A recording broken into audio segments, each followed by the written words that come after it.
ഇന്ന് തന്നെ ഡൗൺലോഡ് ചെയ്യൂ. കാണൂ നിങ്ങളുടെ ഫേവറേറ്റ് ഷോസ്. അങ്ങനെ ഒരു തീരുമാനം മനസ്സിൽ ഉറപ്പിച്ചാല് വഴി വെട്ടാനുള്ള ആയുധങ്ങൾ നമുക്ക് കിട്ടിക്കൊണ്ടേയിരിക്കും. മനസ്സിലായോ? മനസ്സിലായി മുത്തശ്ശി. ആ എന്നാ വെച്ചോ.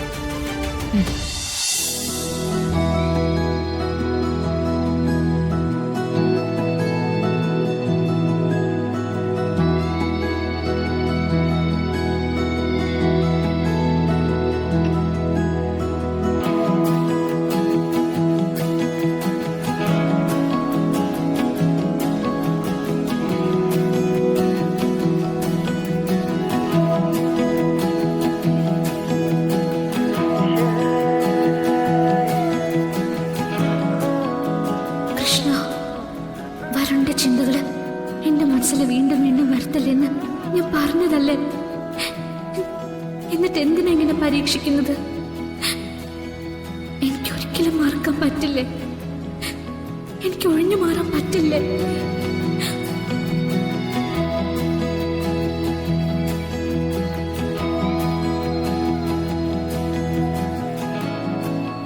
പറ്റില്ല. കാരണം നിനക്ക് എന്നോടുള്ള സ്നേഹം സത്യം. എന്നിൽ നിന്ന് ഓടി ഒളിക്കാൻ നിനക്കാവില്ല.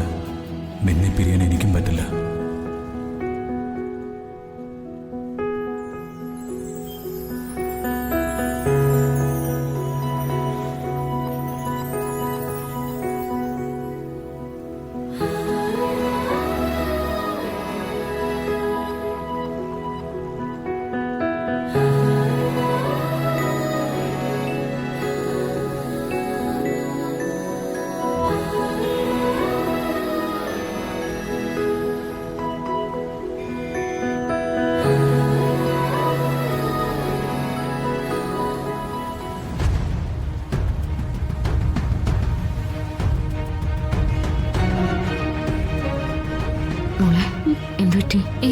ഒന്നുമില്ല. എന്നാ നമുക്ക് പോവാം.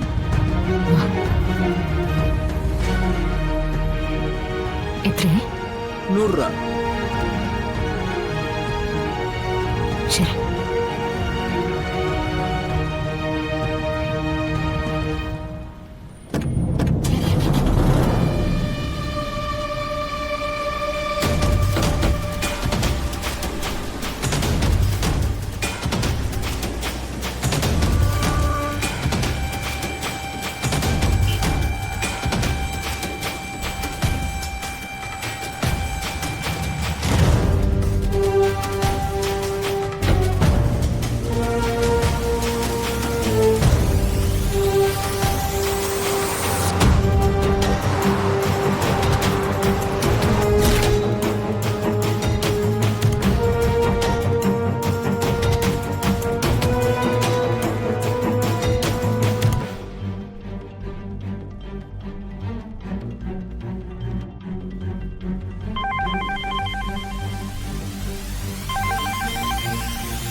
ഹലോ മുത്തശ്ശി.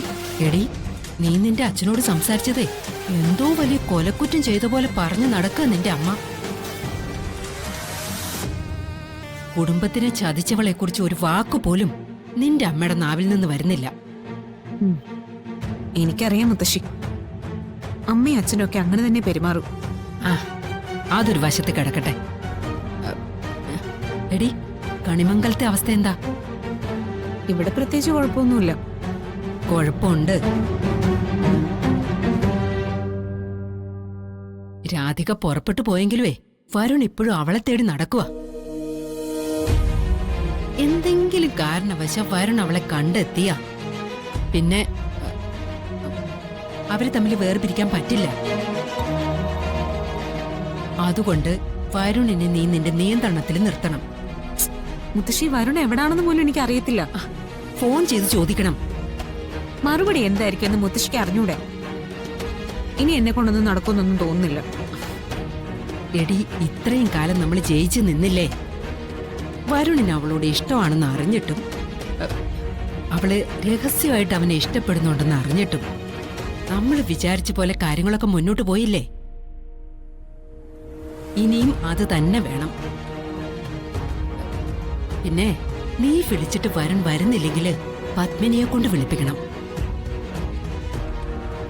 കരഞ്ഞ് കാല് പിടിച്ചോ, പത്മിനിക്ക് സുഖമില്ലെന്ന് പറഞ്ഞോ, അവനെ ഇവിടെ തിരിച്ചെത്തിക്കാൻ പറയണം. എന്നിട്ട് നിന്റെ അടുത്തെത്തിയാല് പിന്നെ അവനെ പുറത്തേക്ക് വിടരുത്. അമ്മ ഞാൻ എന്ത് പറഞ്ഞാലും അതുപോലെ ചെയ്യും.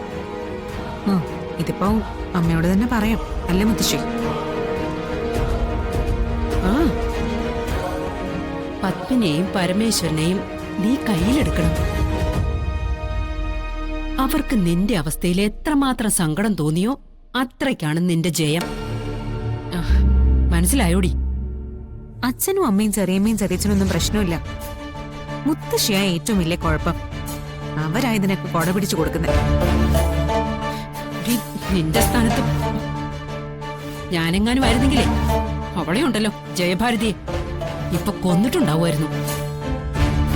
കുടുംബത്തിന് പാരമ്പര്യം ഉണ്ടെന്ന് പറഞ്ഞ് കെട്ടിലമ്മ ചമഞ്ഞ് നടന്നാ പോരാ, അതിന്റെ ഗുണം കാണിക്കണം. വരട്ടെ, എന്നെങ്കിലും ഒരു ദിവസം അവരെന്റെ കയ്യിൽ കിട്ടും. അന്ന് ഞാൻ അവർക്കുള്ളത് കൊടുത്തോളാം.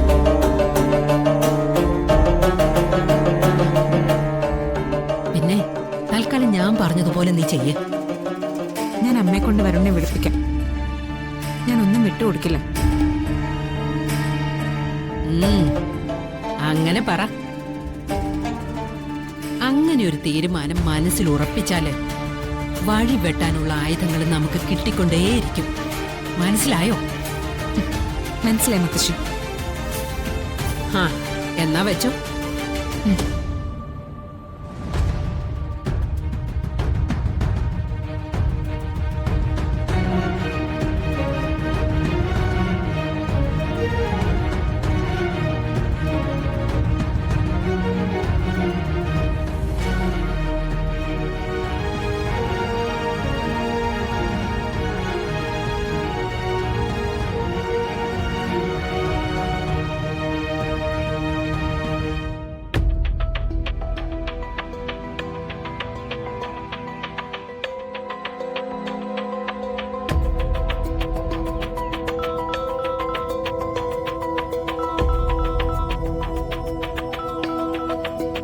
ആ മുത്തശ്ശി.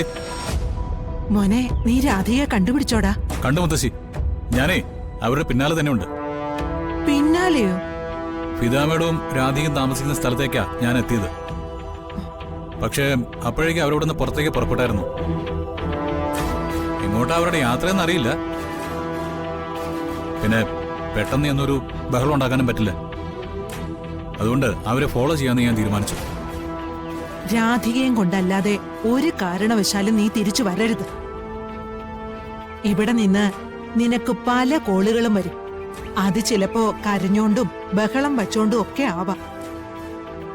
ഒരു കോളും നീ അറ്റൻഡ് ചെയ്യേണ്ട കാര്യമില്ല. എന്താ മുത്തശ്ശി കാര്യം? പ്രിയങ്കയ്ക്ക് അവളുടെ മുത്തശ്ശിയുടെ കനത്ത നിർദ്ദേശങ്ങൾ എന്തൊക്കെയോ കിട്ടിയിട്ടുണ്ട്.